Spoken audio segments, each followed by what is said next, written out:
The one breakfast I went to was a very chummy affair. We were all on the same side.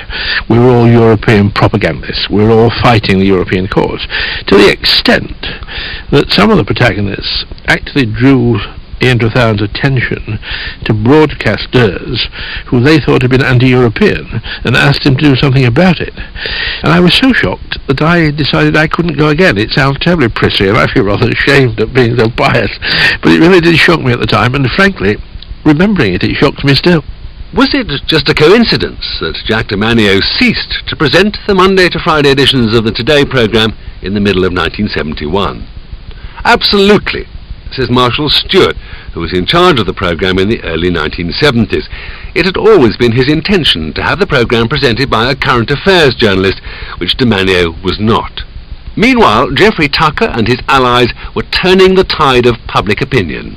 There was a distinct shift of opinion, a measurable, substantial shift of opinion between the beginning of July and the end of July. And at that breakfast I said, we've done it. Which must have been music to the ears of Edward Heath, the Prime Minister. As that went on, so the support in public opinion polls steadily mounted, until when we got to the point of finally concluding the negotiation, we had just on 50% support, which was very considerable. The department in the Foreign Office, IRD, what were they doing in terms of keeping the debate going, keeping a flow of information going for you? They were keeping the various departments and agencies informed as to how everything was moving outside in the contest. And it wasn't propaganda, it was proper information. How helpful was the European movement? Very helpful. They worked very hard, and they received funds from supporters which enabled them to publish their own literature as well as ours. They also hosted a series of breakfasts at the Commonwealth Hotel. How valuable do you think they were? I mean, there's always a group in a great city like this which meets regularly at breakfast, and it's not a particular means that I favour, but they like it, and so you provide them with what they're asking for. You've got to get in to get on. You must move ahead or we fall behind. Nothing in life stays the same. You've got to get in to get on.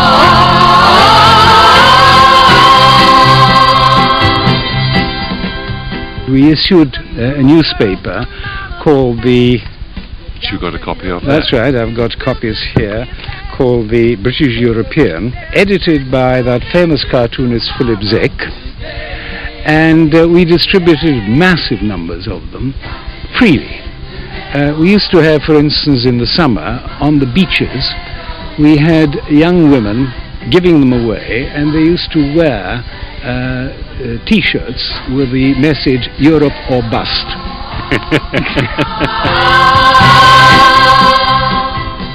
T-shirts, a newspaper, bumper stickers and posters, a pop song, not to mention breakfasts at the Connaught Hotel. Making friends and influencing people on this scale never comes cheap. So who was picking up the tab? Sir James Spicer. Within business and industry there was tremendous support and backing, and of course a great deal of money. I mean, the figure of £5 million has been bandied about in that period from 1771 in particular, which flooded into the European movement and to the Conservative Group for Europe. One of the people who was very helpful in raising funds for us was Geoffrey Archer. And who paid for the breakfast at the Connaught Hotel? I think this was, you have to talk to Geoffrey Tucker, because he was the man who organized them. Who paid for the breakfasts? Well, I've never really had much knowledge of the funding, quite deliberately, but also because I'm not very good at that kind of thing. I paid for one or two. You paid out of your own pocket? Yes, the European movement certainly paid for them. I don't know, I couldn't be certain about this, but I would guess that the European movement paid for most of them. It's sometimes alleged that the funds that came to the European movement had come in often rather curious ways from the CIA in the United States. Is it anything you've heard? Yeah, and I was absolutely astonished by it. I was rather tickled about it. Frankly, I didn't care where the money came from. I didn't know about it. It could come from anywhere, as long as it was there to do the job. That allegation that the CIA were involved in promoting a united Europe. It was the simplest of questions which led to the most surprising discovery about Edward Heath's campaign to persuade the British people that to join the EEC was in their best national interests.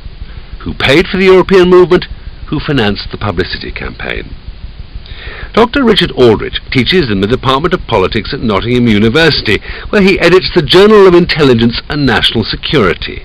And while researching the links between the CIA and the ideal of a united Europe, Aldrich found himself working in the library of Georgetown University in Washington. I was absolutely astonished to discover that the library had the entire archive of a CIA front organisation, which documents from start to finish, funneling millions of dollars into Europe, into Britain, with all its accounts, with all its receipts, with correspondence, for example, from British Labour MPs to individuals in American intelligence organisations. And so I was absolutely astonished when I opened these dusty brown cardboard boxes, which weren't considered to be terribly important, and discovered one of the most exciting intelligence archives, perhaps, of the post-war period.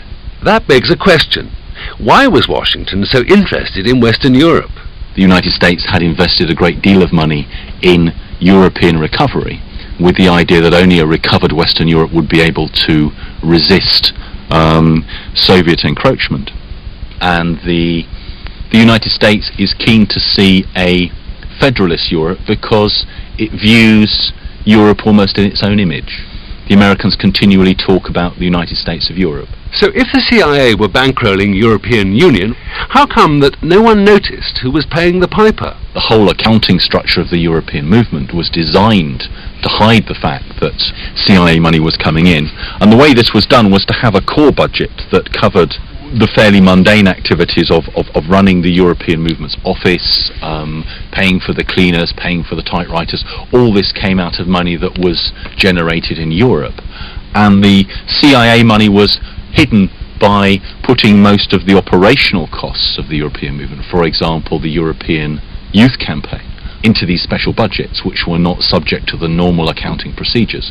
It was possible to hide CIA money and indeed make sure that most people in the European movement were unaware that the CIA money was coming in. Very few people at the top were actually aware of where this funding was coming from.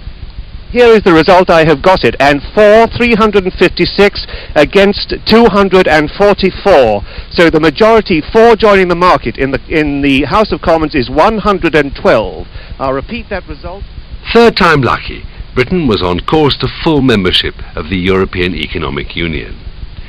Letters in the Times have led us to breakfasts at the Connaught Hotel, the intelligence services, and across the Atlantic to the CIA, and it's alleged to a Prime Minister having his knuckles rapped by William Armstrong, his most senior civil servant. Armstrong, it said, wasn't at all happy about what Norman Redaway and the Information Research Department in the Foreign Office had been up to in the early 1970s, which was a great deal more than simply writing letters to the Times newspaper praising Europe to the skies. And Geoffrey Tucker's breakfast party? Well, that was no longer required. We were disassembled by Edward Heath after we'd done our job. The Foreign Office was withdrawn, and this was done at the behest of Sir William Armstrong, who was the head of the civil service and who was pretty anti-European. We were told, you know, finished. But Geoffrey Rippon, who's a passionate European, he knew, as I knew, that the battle for Europe wasn't over, and probably never would be over, and that we would have to keep something like this going. Do you still have breakfasts? Yes. For Europe or for other things? I have breakfast for Europe, yes. So the battle is not finally over. The battle will never be over. Nor the battle to influence the voters' opinion for or against the European Union. Lord Hattersley thinks that it was the way that that battle was fought which has turned it into a 30 years war. What we did throughout all those years, all the Europeans, was say, let's not risk trying to make fundamental changes by telling the hard truth. Let's do it through public relations rather than real proselytizing.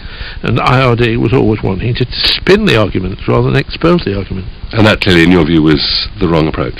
Not only was it wrong for us to deal superficially with what Europe involved, but we've paid the price for it ever since.